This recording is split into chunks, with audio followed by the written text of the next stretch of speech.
tardes, bienvenidos a su programa Salud Mental para Todos. Hoy un gran invitado, el doctor Harik Urieta. Recuerde que este programa está patrocinado por el Colegio Sagrada Sabiduría. Hoy es nuestra emisión número 25 y la temática de hoy va a estar centrada en la parte de la autoestima. Más que todo en estos niños que los vemos hoy en día en la casa y ese compartir desde los padres, cómo se está bajando, cómo se están llenando de ese miedo, cómo está pasando y cómo está bajando esa parte de autoestima.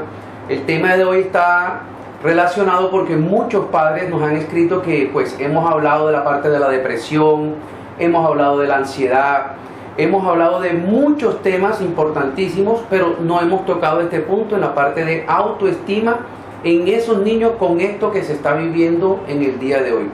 Nuestro gran invitado, el doctor Harik, él nos va a comentar qué hace en su vida. Creo que está muy relacionado también con los niños, en su parte académica, en ese convivir. Él nos va a hablar un poco pues, de lo que él maneja y después empezamos ya con el tema centrado en la autoestima. Bienvenido, doctor Harik. Muchísimas gracias a usted, doctor Charris, por la invitación esta que usted me ha hecho y dándole gracias a Dios por esa bendición que me ha dado en el día de hoy de estar aquí en su programa. Mi nombre es Harik Elías Urieta Escobar, soy psicólogo egresado de la Universidad de la Costa, también soy egresado de la Facultad de Ciencias Jurídicas de la Universidad del Atlántico, especialista en estudios pedagógicos. Llevo más de 12 años trabajando en el sector de la educación. Además de eso, en la actualidad estoy laborando en el prestigioso Colegio Sagrada Sabiduría, en la cual me desempeño como coordinador de convivencia.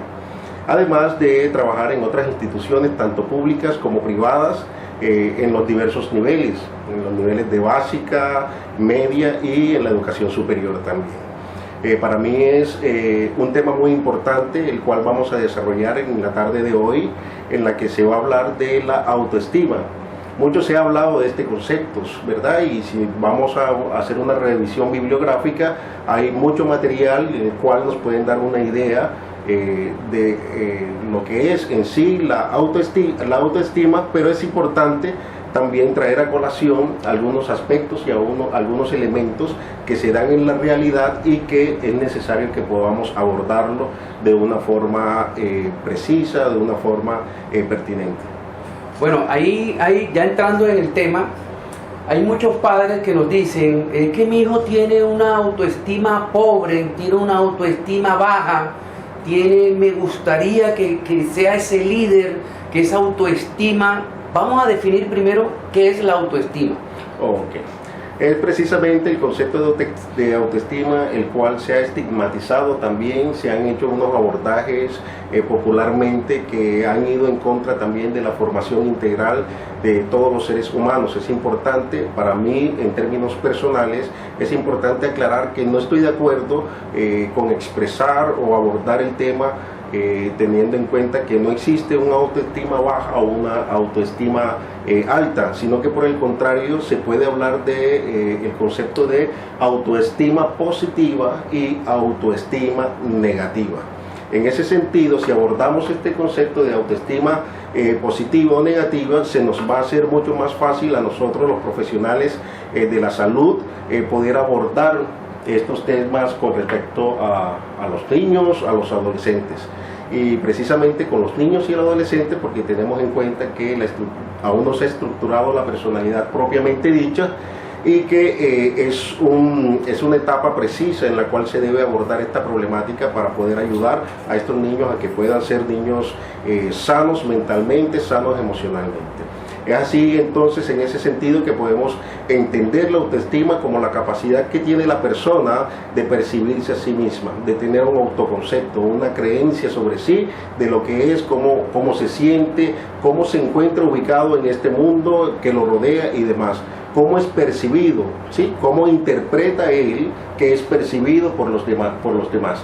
Entonces en ese sentido es importante también el trabajo que haga la familia en esa estructuración de la personalidad para que el individuo, el sujeto, pueda desarrollar una autoestima positiva.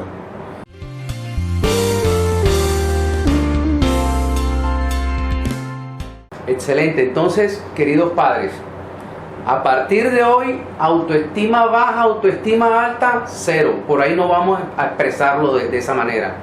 Autoestima positiva o autoestima negativa. Vamos a tener en cuenta todas estas recomendaciones para empezar a trabajarla desde casa.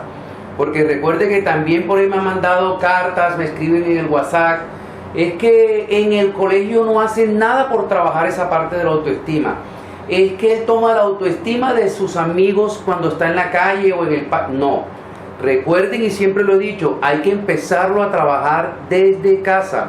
Los sistemas de modelaje, los más directos a seguir, muchas veces son los de los mismos padres. Cómo es el padre, cómo es la madre, cómo es el entorno en esa familia. Y de ahí se desprenden muchas cosas. ¿Qué nos diría usted con respecto a esto? O sea, esa autoestima partiendo desde casa, desde su experiencia, ¿qué nos puede aconsejar? ¿Cómo hablarle al niño? ¿Cómo llenarlo de esa parte de lo que usted acaba de decir, positiva dentro de esa autoestima? Sí, efectivamente nosotros desde el Colegio Sagrada Sabiduría tenemos una serie de estrategias que venimos desarrollando y que entre otras cosas de pronto no es algo que se nos haya ocurrido a nosotros en primera instancia, sino que ya viene también establecido en una norma, en la norma de convivencia establecida por el Ministerio de Educación Nacional, en la cual apunta a que debemos nosotros evitar una serie de agresiones por parte de los mismos estudiantes que pueden generar un impacto significativo en esa aprehensión que tiene el individuo sobre la realidad social. Sí, pero esto es en cuanto a la institución propiamente dicha, cada una de las estrategias que aplica, pero es importante saber lo siguiente y para ponerle orden quizás a mi respuesta con respecto a la pregunta que usted me está haciendo. Es importante en primera instancia el trabajo que hacen los padres de familia.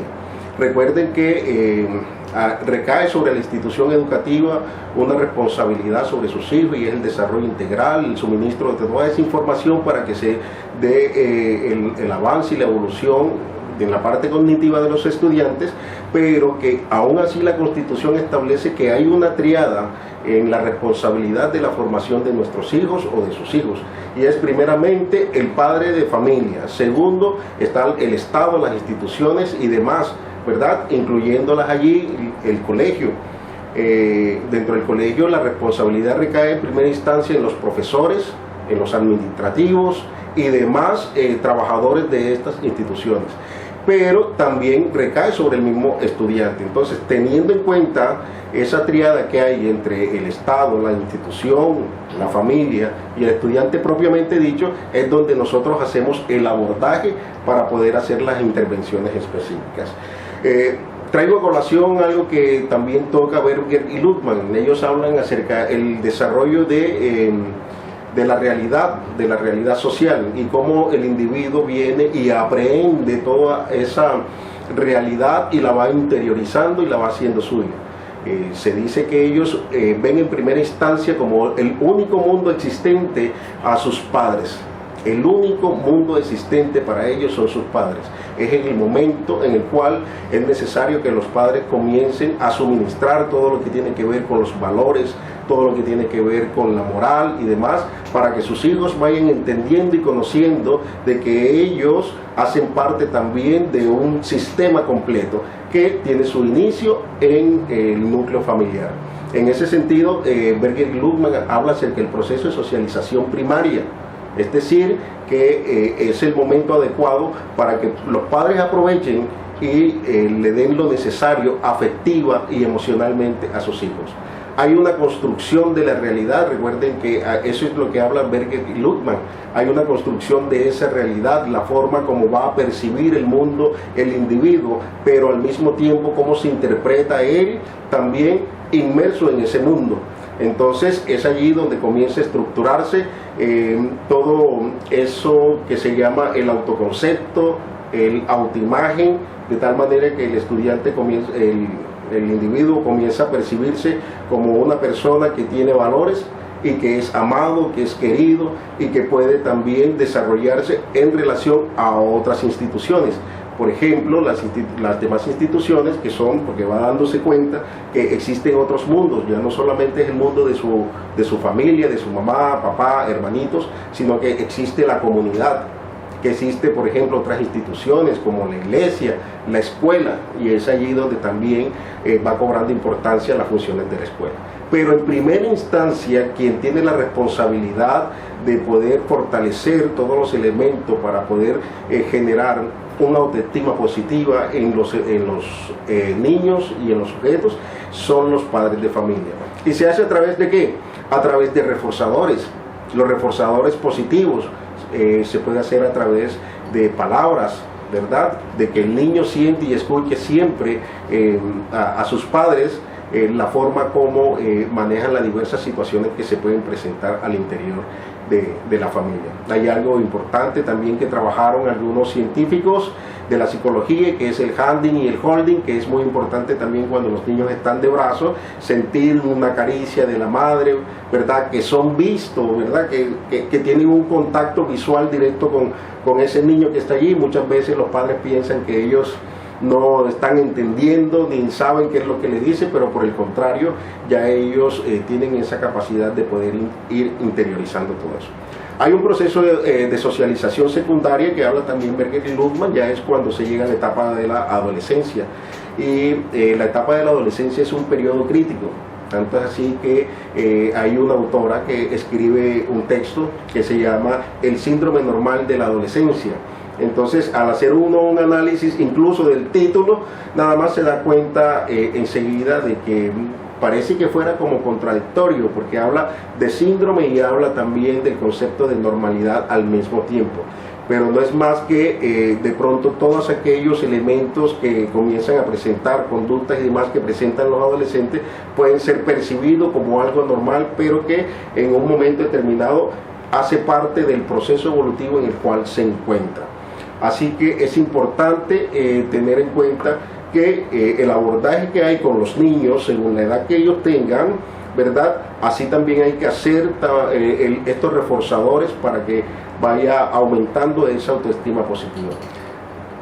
Recuerden que no se puede hacer un reforzador que se le aplique a un niño o a un adolescente, porque el adolescente enseguida va a reaccionar de una manera diferente, va a reaccionar de forma de pronto incómoda, porque no es lo adecuado para la edad en la cual ellos se encuentran.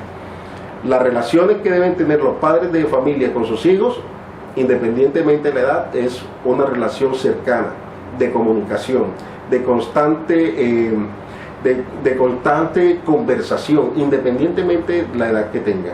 El niño, aunque sea niño, él le va a entender, a su manera le entiende, y es allí donde puede usted reforzar cada aspecto positivo de la personalidad del niño. Doctor, acá nos preguntan, una madre, ¿el sobreproteger o la sobreprotección al niño afecta la autoestima?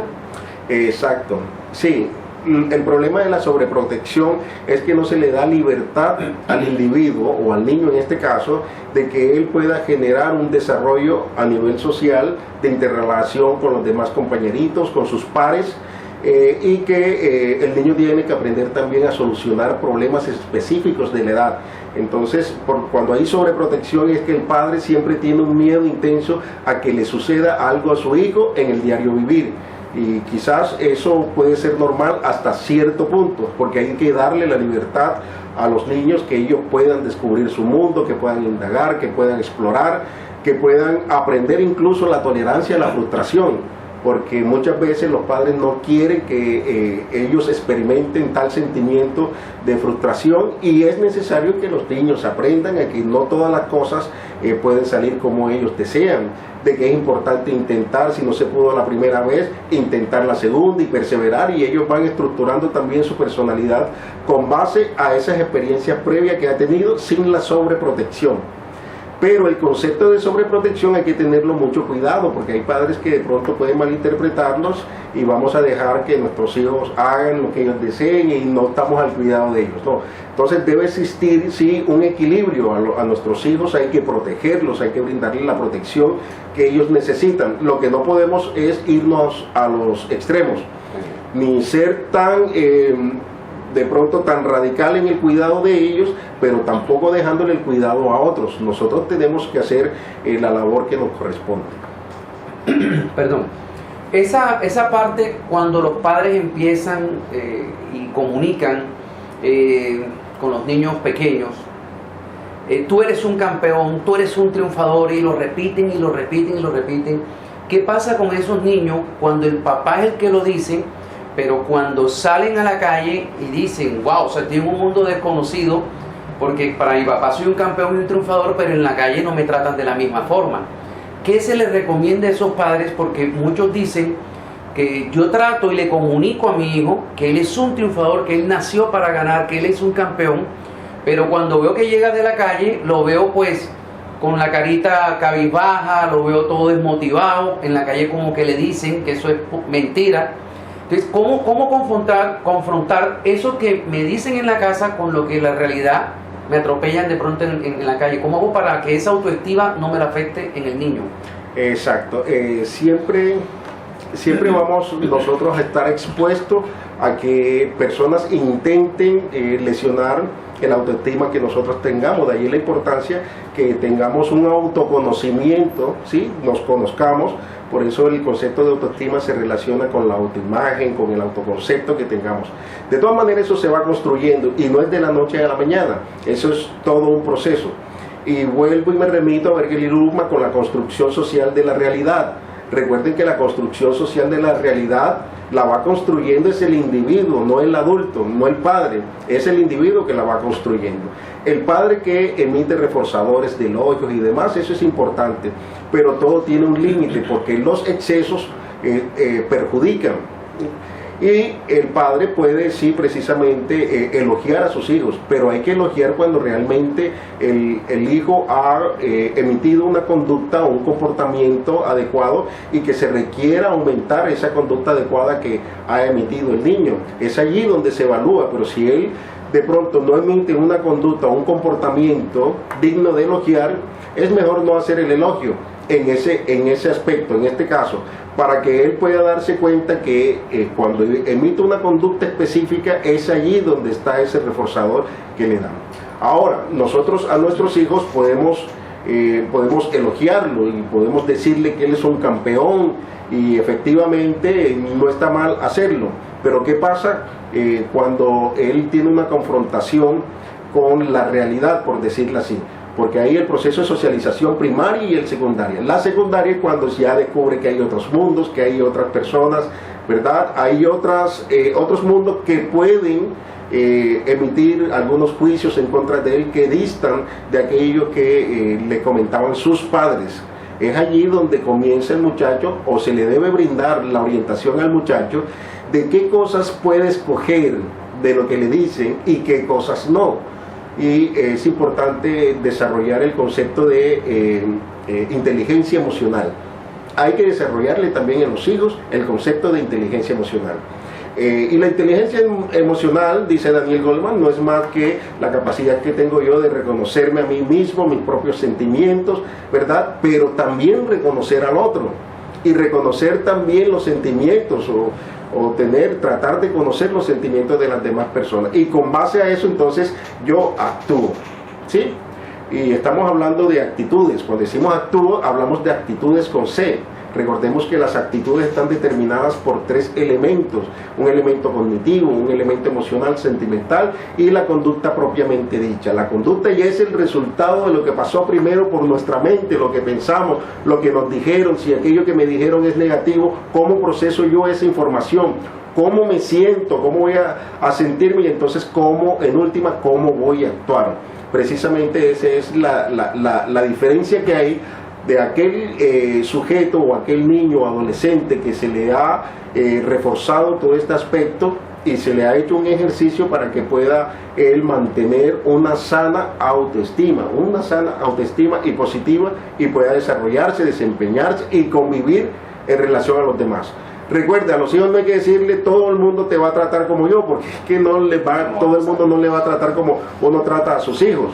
Pero sí debemos prepararlo también para que ellos tengan la capacidad de entender que pueden haber personas que le van a tratar o tratar de lastimarle en este caso.